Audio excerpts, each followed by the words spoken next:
Hello guys, welcome to new jobs in Telugu. Friends, ఈ వీడియోలో SSC staff selection నుంచి అయితే ఎంటీఎస్ అదేవిధంగా హవల్దార్ ఉద్యోగాల నోటిఫికేషన్ అయితే రావడం జరిగిందండి. నోటిఫికేషన్ వివరాలు క్లారిటీగా నేను చెప్పే ప్రయత్నం అయితే చేశాను. ఆల్రెడీ వీడియో చూడకపోతే అదైతే చూడండి. నోటిఫికేషన్ వివరాలు కింద డిస్క్రిప్షన్లో ఉంటుందండి, అక్కడ నుంచి అయితే చూసే ప్రయత్నం అయితే చేయండి. ఈ వీడియోలో అయితే మీరు ఎలా అప్లై చేయాలి, మిగతా ప్రాసెస్ క్లారిటీగా చెప్తాను. వీడియోని లాస్ట్లో చూడండి. అండ్ కావాల్సిన డాక్యుమెంట్ ఏంటి అండ్ మిగతా వివరాలు కూడా ఇక్కడ చెప్పే ప్రయత్నం అయితే చేస్తాను. అదేవిధంగా మీరు ఫీజు అనేది ఎలా పే చేయాలి, మిగతా ప్రాసెస్ కూడా చెప్పే ప్రయత్నం అయితే చేస్తాను. అండ్ గైస్, ఇంతకుముందు అయితే మీరు ఎస్ఎస్సి పోర్టల్లోని వచ్చి రిజిస్ట్రేషన్ చేసుకునే వాళ్ళైతే మీరు రిజిస్ట్రేషన్ అయితే చేసుకొని ఉండాల్సి అయితే ఉంటుంది. రిజిస్ట్రేషన్ ప్రాసెస్ నేను ఆల్రెడీ చెప్పే ప్రయత్నం అయితే చేశాను. కింద డిస్క్రిప్షన్లో లింక్ అయితే ఉంటుంది. అదేవిధంగా కింద వీడియో కూడా ఉంటుంది. అదైతే మీరు చూస్తే మీకు క్లారిటీగా అర్థమవుతుంది. మీరు సింపుల్గా అదేవిధంగా అయితే మీరు రిజిస్ట్రేషన్ అయితే చూసుకుంటే ఫస్ట్ మీరు ఇక్కడ రిజిస్ట్రేషన్ నెంబర్ అయితే ఇవ్వాల్సి అయితే ఉంటుందండి. తర్వాత మీరు సెట్ చేసుకున్న పాస్వర్డ్ అయితే ఇక్కడ ఇవ్వాల్సి అయితే ఉంటుంది. ఈ క్యాప్చా అనేది ఇక్కడ ఫిల్అప్ చేసి లాగిన్ అయితే ఇవ్వాల్సి అయితే ఉంటుంది. ఈ సింపుల్ ప్రాసెస్ అయితే ఫస్ట్ చేయాల్సి అయితే ఉంటుంది. ఒకవేళ ఇక్కడ మీరు చూసుకుంటే మీరు ఇప్పటివరకైతే ఇక్కడ రిజిస్ట్రేషన్ చేసుకునే వాళ్ళైతే మీరు డైరెక్ట్గా వచ్చి అయితే న్యూ యూజర్ రిజిస్టర్ నౌ పైన ఇక్కడ క్లిక్ చేసి ఇక్కడ నుంచి అయితే మీరు చేసుకోవచ్చు. గాయస్, నెక్స్ట్ అనేది ఇక్కడ చూసుకుంటే మీరు ఇంటర్ఫేస్ అయితే ఇలా అయితే చూపిస్తుందండి. ఆఫ్టర్ ఇక్కడ చూసుకుంటే ఇక్కడ నుంచి మీరు నోటిఫికేషన్ కూడా డౌన్లోడ్ అని చేసుకోవచ్చు. తర్వాత అప్లై పైన ఇక్కడ క్లిక్ అనేది చేయాల్సి అయితే ఉంటుంది. మీరు ఆఫ్టర్ అనేది మీరు నెక్స్ట్ అప్లై ప్రాసెస్ అనేది స్టార్ట్ అని అవ్వడం అయితే జరుగుతుంది. అండ్ గైస్, వీడియో నచ్చితే లైక్ అనేది చేయండి, అదేవిధంగా సబ్స్క్రైబ్ చేసుకోండి. ఫ్రెండ్స్, ఈ వీడియోకి అయితే నేను ఒక 500 లైక్స్ అయితే ఎక్స్పెక్ట్ అని చేస్తున్నాను. దయచేసి లైక్స్ అనేది చేయండి. అండ్ ఆఫ్టర్ ఇక్కడ చూసుకుంటే మీరు రిజిస్ట్రేషన్లో ఫిల్అప్ చేసిన కొన్ని అయితే ఇక్కడ చూపిస్తుంది. తర్వాత ఎగ్జామ్ సిటీ ప్రిఫరెన్స్ అయితే ఇవ్వాల్సి అయితే ఉంటుంది. ఈ 3 ఆప్షన్స్ అయితే కంపల్సరీగా మీరు ఫిల్అప్ అనేది చేయాల్సి అయితే ఉంటుందండి. మన దగ్గరలోనే మన తెలుగు రాష్ట్రాల్లోనే అయితే ఇక్కడ ఎగ్జామ్ సిటీ ప్రిఫరెన్స్ అయితే ఉన్నాయండి. అవైతే మీరు 3 ఆప్షన్స్ అయితే కంపల్సరీగా చూస్ అనేది చేసుకోవాల్సి అయితే ఉంటుంది. తర్వాత medium of computer based exam అనేది చూపించారు. అయితే మీరు ఎగ్జామ్ అనేది ఏ లాంగ్వేజ్లో రాయాలనుకుంటున్నారో ఇక్కడైతే చూస్ అనేది చేసుకోవాల్సి అయితే ఉంటుందండి. ఆఫ్టర్ మరోసారి అయితే వెరిఫై అనేది చేసుకోవాల్సి అయితే ఉంటుంది. ప్రతి అయితే 2 టైమ్స్ అనేది మీరు ఇక్కడ సెలెక్ట్ అనేది చేసుకోవాల్సి అయితే ఉంటుంది. ఆఫ్టర్ ఇక్కడ మీరు చూసుకుంటే మీరు ఎక్సర్వీస్ మ్యాన్ వాళ్ళైతే ఇక్కడ ఎస్ అని ఇవ్వాల్సి అయితే ఉంటుంది. అండ్ తర్వాత ఇక్కడ చూసుకుంటే మీరు ఆర్మడ్ ఫోర్స్లో మీరు ఎన్ని ఇయర్స్ సర్వీస్ చేశారో ఇక్కడ డేట్ అయితే ఇవ్వాల్సి అయితే ఉంటుందండి. లేని వాళ్ళైతే సింపుల్గా నో అని ఇస్తే సరిపోతుంది. ఇవన్నీ అయితే స్కిప్ అనేది రావడం జరుగుతుంది. ఇవైతే మీరు గమనించండి. ఒకవేళ ఇక్కడ మీరు ఎస్ అని ఇస్తే ఈ మిగతా డీటెయిల్స్ అయితే ఫిల్అప్ అనేది చేయాల్సి అయితే ఉంటుంది. అదేవిధంగా ఇక్కడ చూసుకుంటే రెడ్ స్టార్ మార్క్తో ఉండేది మ్యాండేటరీ అండి. ఇదైతే కంపల్సరీగా మీరు ఫిల్అప్ అనేది చేయాల్సి అయితే ఉంటుంది. వేరే ఫిల్అప్ చేయకపోయినా పర్లేదు. ఇవైతే ఇక్కడ గమనించండి. ఏజ్ రిలేషన్ కావాలనుకునే వాళ్ళైతే ఇక్కడ ఎస్ అని ఇవ్వాల్సి అయితే ఉంటుంది. అవసరం లేదనుకునే వాళ్ళైతే నో అని ఇవ్వాల్సి అయితే ఉంటుంది. ఒకవేళ ఇక్కడ మీరు ఎస్ అని ఇస్తే ఇక్కడైతే ఆప్షన్స్ అయితే చూపిస్తుంది. దీంట్లో మీకు ఏజ్ రిలాక్షన్ అనేది ఏ కేటగిరీ వాళ్ళకైతే వర్తిస్తుందో ఇక్కడైతే చూపిస్తుంది. ఇక్కడైతే మీరు గమనించండి. మీరు ఎస్సీ ఎస్టీ వాళ్ళకైతే ఏజ్ రిలాక్షన్ అయితే వర్తిస్తుంది 5 years వరకు. ఎస్సీ ఎస్టీ వాళ్ళైనా సెంట్రల్ గవర్నమెంట్ ఎంప్లాయీస్ వాళ్ళకి కూడా ఇక్కడ ఏజ్ రిలాక్షన్ అయితే వర్తిస్తుంది. అదేవిధంగా ఓబీసీ వాళ్ళకి కూడా 3 years వరకు అయితే ఏజ్ రిలాక్షన్ అయితే వర్తిస్తుంది. పీడబ్ల్యూడీ వాళ్ళకి కూడా ఏజ్ రిలాక్షన్ అయితే వర్తిస్తుందండి. ఇవైతే ఇక్కడ గమనించండి. తర్వాత ఇక్కడ చూసుకుంటే మీరు స్టేట్ అదేవిధంగా మీరు యూనియన్ టెరిటరీలో ఇక్కడ ఉన్న పోస్టుల వివరాలు అయితే చూపిస్తుంది. అదేవిధంగా ఇక్కడ పక్కన ఇక్కడ చూసుకుంటే పోస్ట్ కోడ్ అనేది ఇక్కడ చూపిస్తుందండి. ఈ కోడ్స్ అయితే మీరు ఫిల్అప్ అనేది చేయాల్సి అయితే ఉంటుంది. మీరు ఫస్ట్ ఆప్షన్ ఏ స్టేట్లో ఎక్కడ ఇవ్వాలనుకుంటున్నారో ఇక్కడైతే మీరు చూసుకోవాల్సి అయితే ఉంటుంది. ఇక్కడ మన తెలుగు రాష్ట్రాల్లో కూడా వేకెన్సీ అయితే ఉన్నాయి కాబట్టి హైదరాబాద్ అదేవిధంగా విశాఖపట్నంలో కూడా వేకెన్సీ అయితే ఉన్నాయి.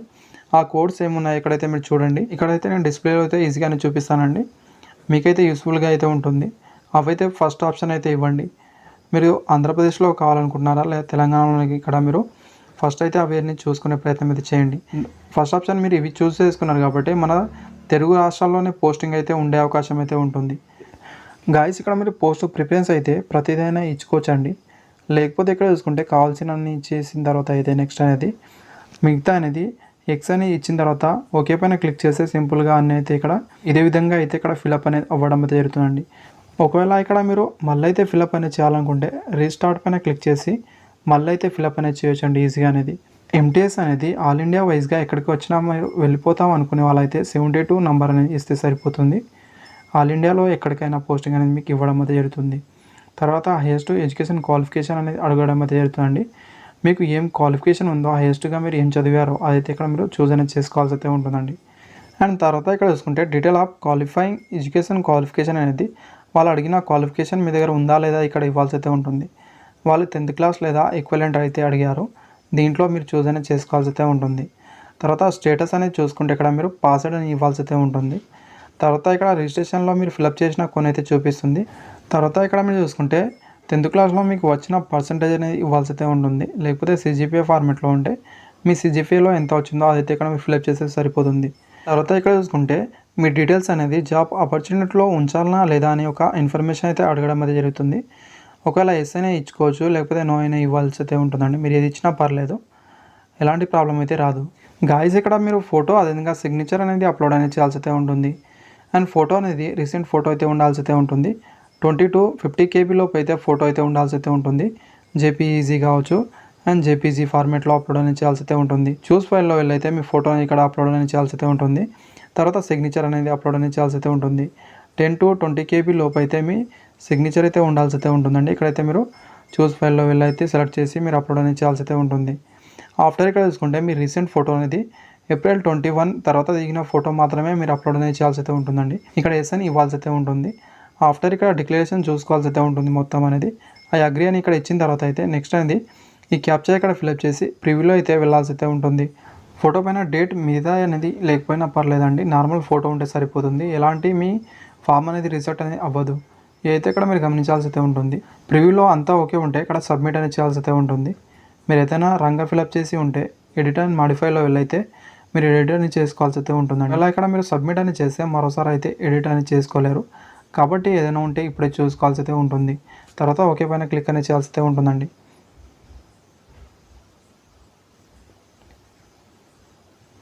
గాయస్ ఇక్కడ చూసుకుంటే మీ అప్లికేషన్ అనేది రిసీవ్డ్ అవ్వడం అయితే జరిగింది.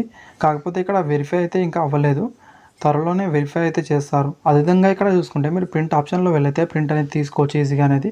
అండ్ గైస్ ఇక్కడ మీరు చూసుకుంటే మీరు పేమెంట్ అనేది ఎలా చేయాలో మిగతా ప్రాసెస్ ఇప్పుడైతే చెప్తాను. ఇక్కడ మీరు చూసుకుంటే పేమెంట్ అనేది యూఆర్, ఈడబ్ల్యూఎస్, ఓబీసీ వాళ్ళకైతే 100 రూపీస్ ఫీజు అయితే ఉంటుందండి. మిగతా వాళ్ళకైతే ఎలాంటి ఫీజు అయితే లేదు. వాళ్ళకి మాత్రమే ఫీజు డీటెయిల్స్ అయితే చూపిస్తుంది. మీరు ఒకవేళ అలా అయితే మీరు చూపించకపోతే తర్వాత మీరు పేమెంట్ ఆప్షన్లో వెళ్ళైతే మీరు పేమెంట్ అనేది చేయాల్సి అయితే ఉంటుంది. సింపుల్గా అయితే మీరు నెట్ బ్యాంకింగ్ కావచ్చు, డెబిట్ కార్డ్ ద్వారా కావచ్చు, అదేవిధంగా అయినా మీరు ఫీజు అనేది సింపుల్గా అయితే పే అనేది చేయొచ్చండి. ఎక్కువైతే నేను ఇక్కడ డెబిట్ కార్డ్ ద్వారా ఫీజు పే చేయడానికి అయితే ప్రిఫర్ అయితే చేస్తాను. నెట్ బ్యాంకింగ్ ద్వారా అయితే అప్పుడప్పుడు ఫెయిల్ అవుతుంది. కాబట్టి మీరు ఏదైనా ఏటీఎం కార్డు యూజ్ చేసి అయితే ఈజీగా అనేది మీరు ఫీజు అనేది పే చేయొచ్చండి. సింపుల్ ప్రాసెస్ ఉంటుంది. ఈజీగా మీ ఫామ్ అనేది కూడా సబ్మిట్ అనేది అవ్వడం జరుగుతుంది ఆఫ్టర్ అనేది. మీరు ఇక్కడ ప్రింట్ అనేది ఇప్పుడైతే మీరు తీసుకొని లేకపోయినా పర్లేదు, తర్వాత అయినా తీసుకోవచ్చండి. ప్రింట్ ఆప్షన్ అయితే చూపిస్తుంది. మీరు లాగిన్ అయిన తర్వాత మీకు అయితే ప్రింట్ ఆప్షన్ చూపిస్తుంది. అక్కడ నుంచి అయితే మీరు చూసుకోవచ్చు. ఆఫ్టర్ ఇక్కడ చూసుకుంటే మీ పేమెంట్ స్టేటస్ కూడా ఇక్కడ చూపిస్తుందండి. మీ ఫామ్ అనేది యాక్సెప్ట్ అయిందా, రిజెక్ట్ అయిందా ఇక్కడ క్లారిటీగా చూపిస్తుంది. నేను చెప్పిన విధంగా మీరు ఫిలప్ చేస్తే మీ ఫామ్ అనేది 100% అయితే రిజెక్ట్ అనేది అవ్వదు.